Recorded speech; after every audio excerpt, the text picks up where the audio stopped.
Kita ke informasi lainnya, pemirsa. Wakil Presiden Republik Indonesia Gibran Rakabuming Raka geram dan mendesak agar para koruptor harus dimiskinkan. Gibran juga menilai negara mesti merebut kembali harta-harta koruptor melalui pengesahan RUU perampasan aset.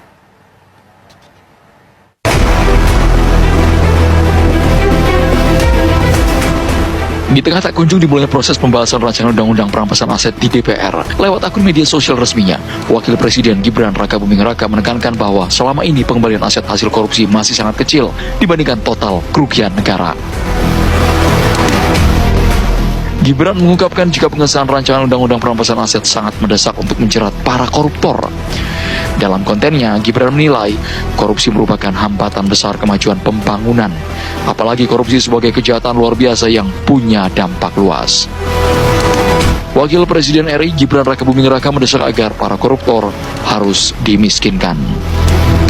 Indonesia sangat perlu memperkuat sistem hukumnya agar mampu mengembalikan aset negara, membuat jera para pelaku, serta melindungi masyarakat dari potensi kerugian akibat korupsi. Teman-teman, komitmen dari Bapak Presiden sebagai pucuk pimpinan negara sudah sangat jelas, yaitu mendorong penuh pemberantasan korupsi dan pengesahan RUU perampasan aset. Jika kita sungguh-sungguh ingin memberantas korupsi, maka koruptor harus dimiskinkan. Para koruptor harus tahu bahwa kejahatan korupsi bukan hanya membuat mereka harus tidur di balik jeruji besi, tapi negara juga dapat mengambil kembali semua harta yang mereka curi. Lantas, jika penjara tidak mampu mengembalikan uang rakyat, apakah narasi Gibran soal RUU perampasan aset merupakan sinyal bahwa payung hukum ini segera disahkan untuk menghadirkan keadilan yang utuh? Tim TV One mengabarkan. Apresiasi dan tidak ada masalah, banyak kawan-kawan di luar negeri. Kita tidak perlu malu kalau kita punya kekurangan. Korupsi masih terlalu banyak. Kita harus habiskan korupsi dari bumi Indonesia. Ya.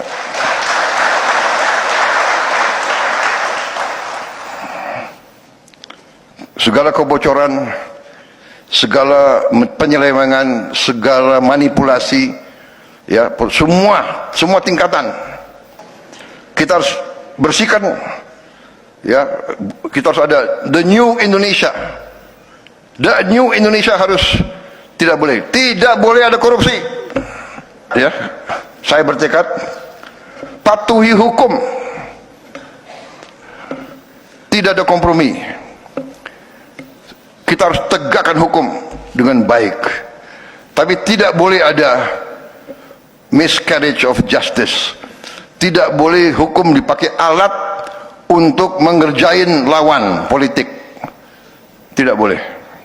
Dan saya tidak mau, dan saya sudah buktikan. Ya, saya buktikan, saya berani abolisi, saya berani amnesti kalau saya merasa ada sesuatu. Jadi pengadilan kita harus memberi keputusan yang adil, beyond a reasonable doubt. Keputusan itu harus beyond a reasonable doubt. Harus tidak boleh ada keraguan-raguan sedikit pun. Hanya dengan kepastian hukum kita bisa menjamin stabilitas dan ketenangan bagi rakyat kita. Rakyat kita harus merasa hidup dalam masyarakat di mana pemerintahnya bersih dan adil.